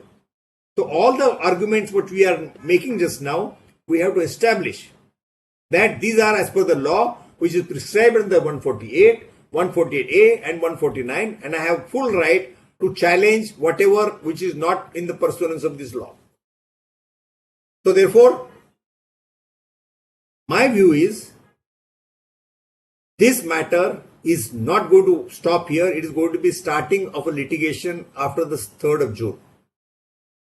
Moment department issues those 90,000 notices and issues the, the reasons recorded for 90,000 notices and receives to SSC, SSC will have a right to challenge all these notices or reasons recorded and point out to them, you look at this, these are not satisfying what is required to be satisfied here, therefore these notices are bad in law. So therefore reopening, reassessment is completely bad in law. And this is the starting point. Thereafter, the reassessment notices are going to come. So after 30 days from your reply, end of the month in which you submit reply, thereafter 148 proceedings start. So you have further chance to dispute the notices, 148 reopening in the second round again.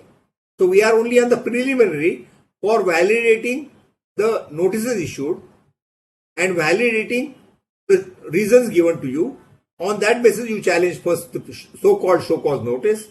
That show cause notice he has to reply, and thereafter, if he is satisfied with the explanation given, then only he can complete the assessment. Then he can issue the final notice under 148 and proceed for the normal reassessment procedure.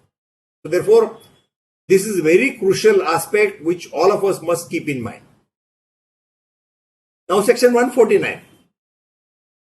Again, what I was referring to is now Supreme Court said the reassessment notice is to be deemed to be notice under 148A. Therefore, it is issued under the old law, not under, though issued under old law, it is to be treated as notice issued under the new law. If notice is issued under old law, time limits prescribed of 3 years in normal cases, 10 years in case of 50 lakhs and above, where there is a income represented by asset, undisclosed income represented by asset, 10 years cases, 50 lakhs for the particular year. Do not mix up with 22 Act provisions. You have to refer to the 21 Act. Supreme Court is very clear. You have to test as per provisions of Finance Act 21, not 22. 21 Act only has two limits. 3 years, 10 years. 10 years can be availed only if it has a escapement of income represented by asset. Expenditure, events, that is not applicable in that year. There is only asset. And if that is happening, then that information has to be for the 50 lakhs and more. And that information, if it is available, he can go up to 10 years if that income for 1 year is more than 10 lakhs. So therefore, you have to test the principle. Third condition is proviso to Section 149. What does it say? If certain cases have become time barred on 31st March 21, that is assessment year 14-15, 31st March 22, 15-16 has become time barred. So if these notices are to be issued, treated as notices issued after 1st of April 21, and these are to be issued now, there is a good chance to argue that 22 notices issued under 22 now after Supreme Court decision are notices issued after 22. Therefore, 15-16 has also become time barred. I have good hope, I have good belief that even 15, because all these notices which are issued after 1/4/22 and up to 30th June 21, as ratified by the Supreme Court, now under this law, as per this decision, therefore will be issued along with the reasons only after 3rd of June 2020, up to 3rd of June 22. So therefore, this will have to be tested on the principle of 6 years, and certain cases which have become time barred on 31st March 22, that is 1516 and earlier cases we have become time barred, will be valid bad in law cases as of that day. So therefore, if at all, we need to only protect ourselves from the notices issued for assessment year 16-17 onwards and not prior. Again, I repeat, 50 lakhs limit of that year was only per year. It was not for all the earlier years earlier together. It is only for that year. So therefore, we need to be careful and very carefully see the notices when they are issued. Does it mention that this is as per the flagged information? Does it say that it is as per CAG audit? Or does it say that income is escaping of that year for more than 50 lakhs rupees? Therefore, I am reopening up to 10 years. If it is not so, time restriction of 3 years will apply. And again, in any case, 6-year period is overriding provision irrespective of the income will again happen, whether it is flagged information, whether it is a CAG audit, it cannot be extended beyond 6 years before the issue of notice. So therefore, upper cap of old cases will apply. The 10 years period may be useful for the subsequent years cases, but not for the past years cases. So that's the whatever I say validly given breather to the assessees will be helpful for all assessors to make use of. So therefore, this is the important point which we need to keep in mind, because there are a host of 90,000 notices, and according to me, it will be flooded, not notices, but the information which will be provided with that notices to the taxpayers, and that will have to be considered. Now, key takeaways which I would like to share with you, and that I think we can just discuss in detail, because that's the important point for all of us to keep in mind. Now, take a case.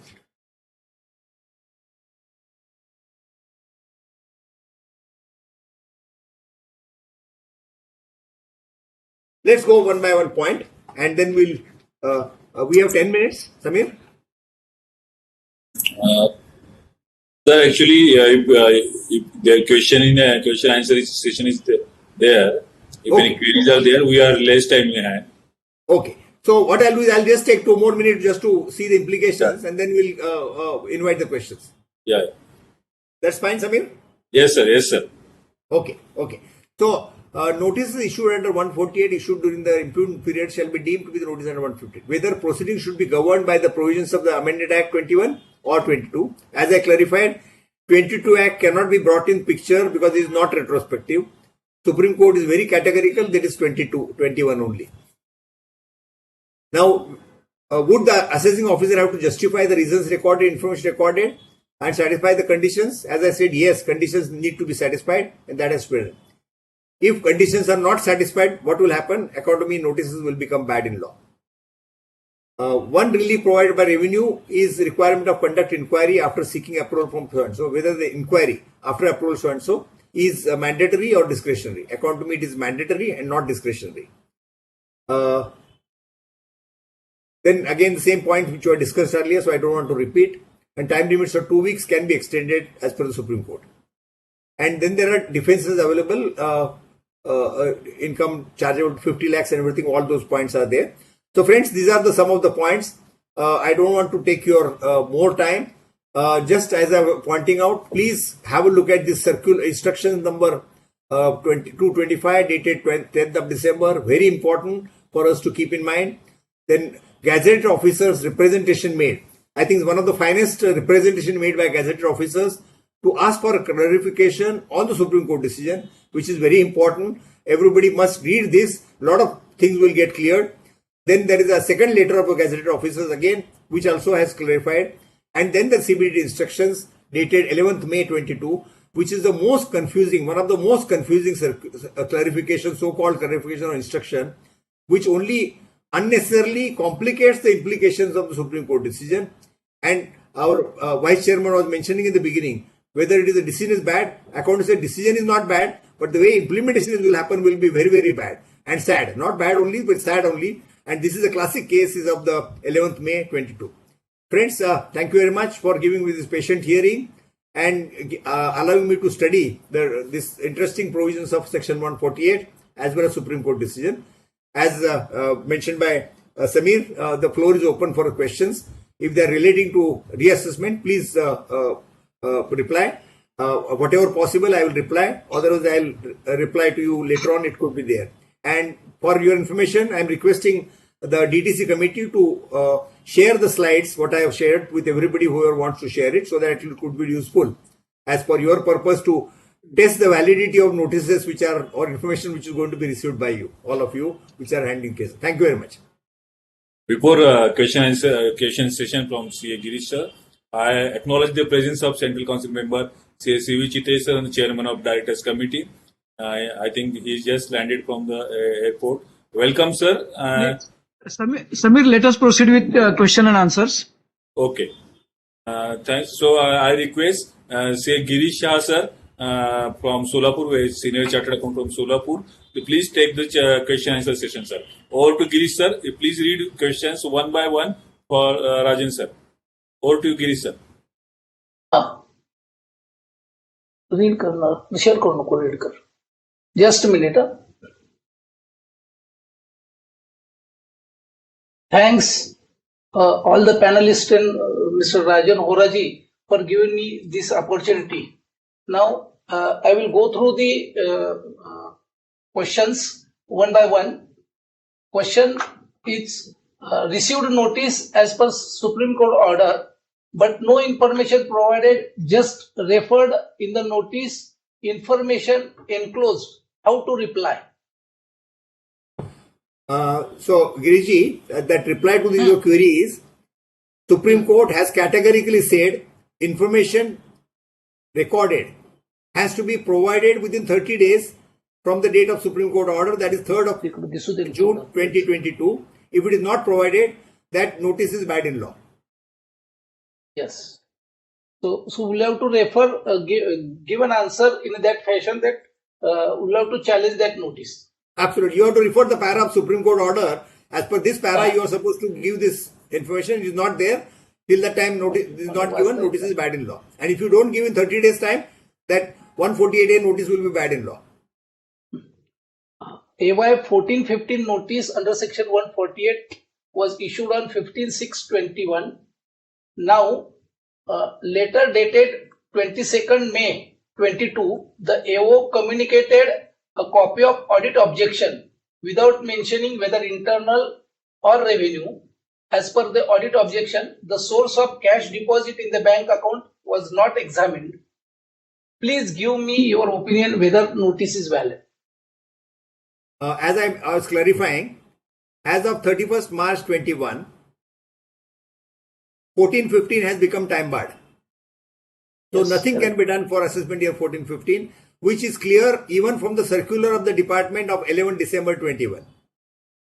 So therefore, you can safely rely on that circular itself, instruction itself, and say that only 1516 could have been issued up to 31st March 22, but not beyond that. So up to 31st March 22, if no notice is issued, for 1516 even that will become time barred. So according to me, 1415 is bad in law. Yes, thank you. Next question is deemed to be show cause notice as per the Supreme Court decision. There is a time gap from 1/4/2021 to 4/5/22. During this period, there are various amendments in respect of provisions in section 148, 148A and 149. Flagged information concept was there, but now there is no flagged information. What is the impact of this in case of notices issued now as per Supreme Court decision? I think we have discussed this. Yeah, very right, Giriji. I think just to reiterate what I said earlier, 22 Act amendments are not retrospective, not retroactive. At least connecting to 147, 148, 149, they are only prospective and applicable from only 1/4/22. So therefore, Supreme Court is very categorical. They have to examine the notices only as per Finance Act 21 and not for 22 Act, because that was not even brought to the notice of Supreme Court. So therefore, that is not to be looked into. Look at the conditions as prescribed under old Finance Act 21. Next is in the absence of records for old year, how to handle? We have requested for assessment order copies and no reply yet received. Returns were manually filed and so cannot download from IT portal 2. So, just to reply to that point, there is nothing happened change. Earlier also required to be reassessment was done up to 6 years time. There also now there's also upper cap of 6 years is already there, and 10 years cases will be very, very selective and few cases unless the income is above 50 lakhs rupees. So therefore, that excuse from our side that I don't have records is of no consequences because that there is no change in that limit. That limit still stands, and therefore we were supposed to keep our records for the period of 6 years. If you are not done, it is up to our difficulty. That can't be the use as excuse. And information, income tax department is not bound to provide you that their copies of returns and everything. If at all you want, write under RTI Act if you don't have any copies, and you can try to get within 30 days time. Under section 148, 10 years may be reopened, but the amendment as per section 149A(b) allows extended time of 3 years if the income escaping assessment is likely to exceed 50 lakhs. As this is so, what is the applicability of 10 years? This has also been very well already clarified by replied. you. Yes. Yeah. Can we submit clarification about clarificatory information in proceeding under section 148A(b) and object to reopening? Is the AO bound to consider the same? In case of rejection, can assessee file an appeal against the order under section 148D?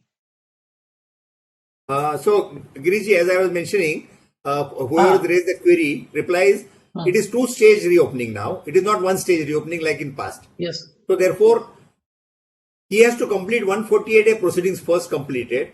148 notice that finally after our reply goes within 30 days from the end of the month, he has to issue notice for 148. If he reopens disregarding all our submissions, that could be not been appealed, but it could be filed only in writ petition challenge in the court, challenging the validity of notice under 148. Because the reassessment proceedings will start only thereafter. That is under 148. Yes. Is it necessary to resubmit the return even if there is no change in the original return file? In fact, this is the same point which was happening in earlier also. Wise to write is if there is no change in the income and you want to continue the whatever is done, we used to write that return filed on so-and-so date may be treated as return filed in pursuance of 148. Copy of return then filed is enclosed herewith for ready reference. Yes. Is notices under section 148 for AY 17-18 valid if received now without 148A notices? Now 17-18 notices can be issued now, but they have to follow the procedure of 148A. Because anything happening after 1421 has to go by the sanctity or the conditions prescribed in section 148A.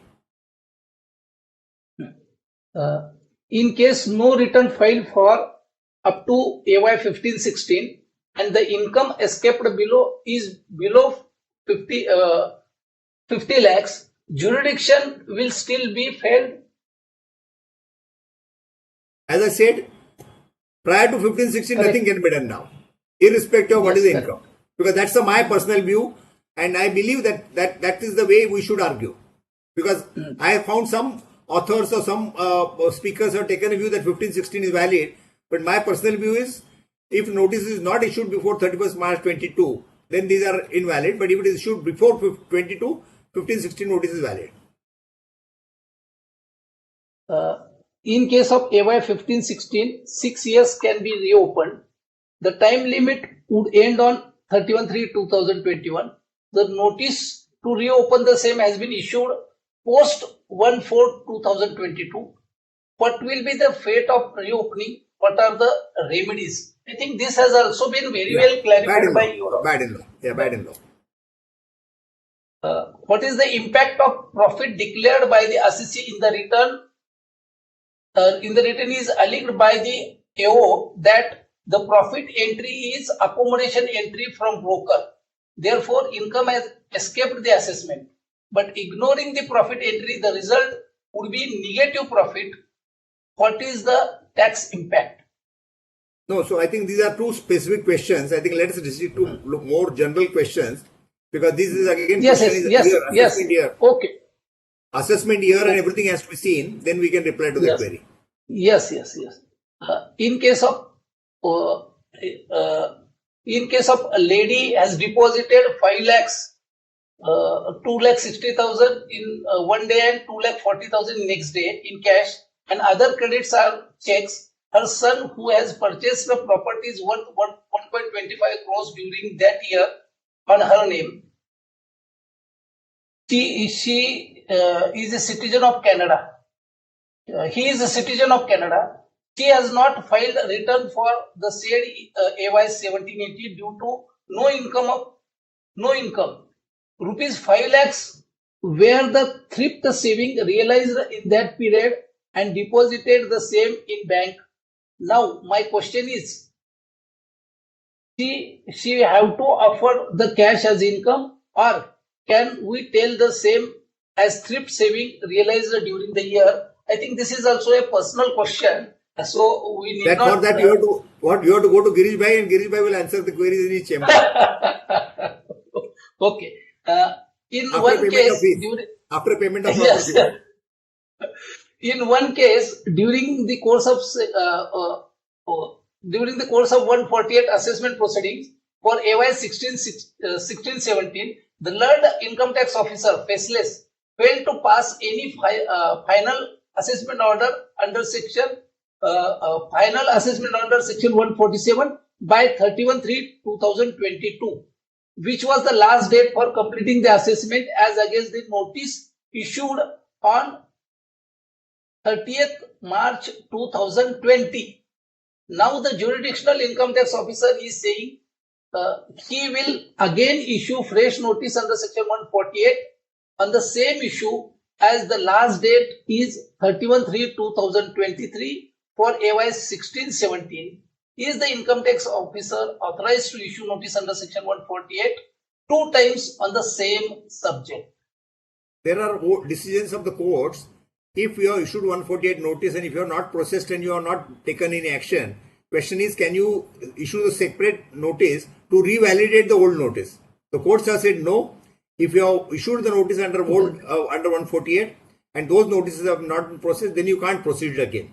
So therefore, officer will have to find out the new cause as prescribed under new 148A, satisfy the conditions which are prescribed therein, and then he can do everything possible as per the new law. And if he is possible to do, he can also do, if when the case is validly reopened, he can reassess the income. What he feels that is escaped assessment as per the old notice also can be there.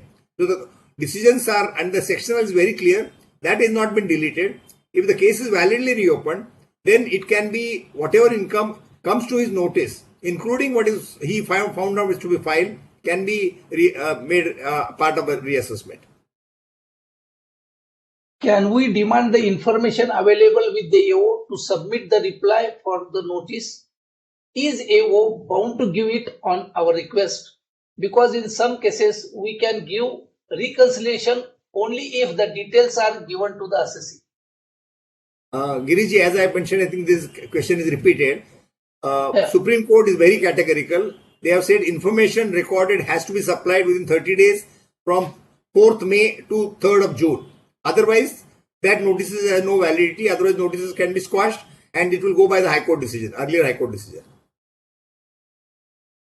Notice dated 31st March 2021 per mail, but as per speed post booked on 1st April 2021 for assessment year 14-15 is valid notice under section 148 of old provision with PCIT approval. I think this is also bad in law.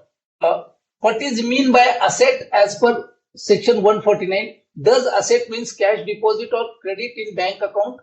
Whether amendment to section 149 is applicable to the notice under section 148 on 148A on 25th March 2021. Again, this has also been very well clarified by you. So need not asset has been defined there. What is asset has been defined?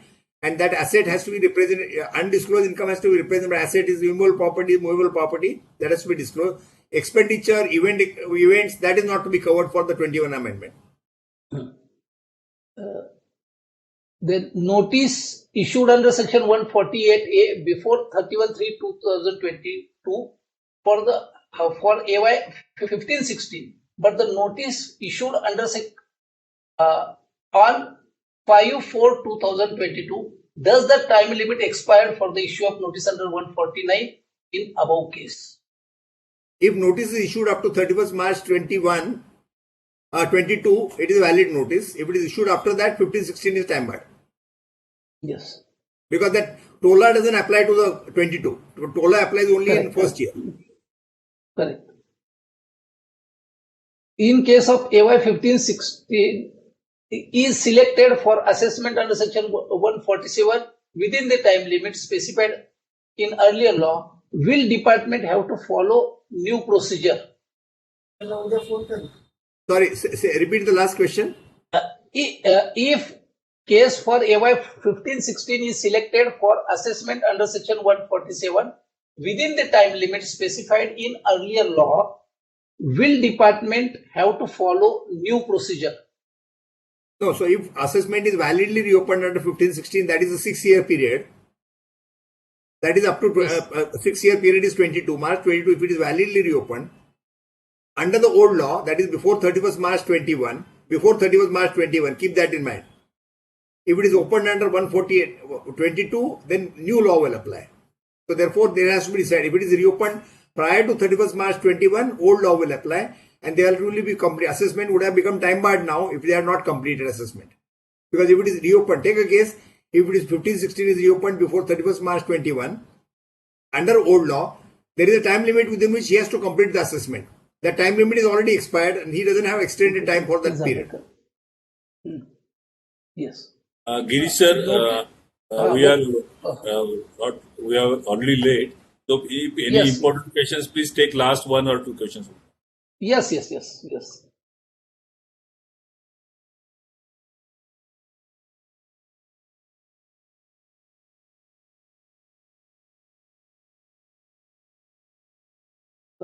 It's a different, but it's an interesting question. Please kindly explain whether Article 142 has been exercised in any other earlier judicial pronouncement by Supreme Court. In direct, with due respect to Supreme Court, this was not a fit case for 142. That's what I can tell you. This is what I can see it, because there are repeated questions, or whatever things are there, the direct tax committee will take it to consideration, compile it and send it to your perusal so that can be answered at a later. Sure. That will be my pleasure. Yeah. Yes. But I think before the queries, I would request somebody to glance through the material which is supplied in our PPT. Most of their queries will get resolved in that, and still any queries are remaining, I'm happy to answer those queries. Sir, it's a nice and detailed analysis of the decision plus the provision vis-a-vis pre-amendment up to 2021 and post-amendment of after 2022. It's a nice and very clear-cut explanation given, providable. Thanks once again, sir. Thank you, Giriji. And before I conclude, I would just like to thank my 3 of my colleagues who have helped me to prepare this. One is Nikhil Tiwari, Palak Mehta and Alek Mehta. The 3 of them have been really instrumental. I am only a spokesperson for whatever they have compiled. So I am only representing their matter before all of you. So back to you, Samir. Well, thank you, Giriji, for your wonderful moderation today. Now I request Jay Prakash sir from Nanded, Senior Chartered Accountant from Nanded, Jay Prakash sir, kindly give the formal vote of thanks. Over to Jay Prakash sir. Chandrasekhar would like to share something. Chandrasekhar is there, no? Chandrasekhar is there. I would like to. Oh, he is not on the screen. Okay, fine. Please. Continue, sir. Yeah, continue. A warm evening greetings to everyone virtually present among us.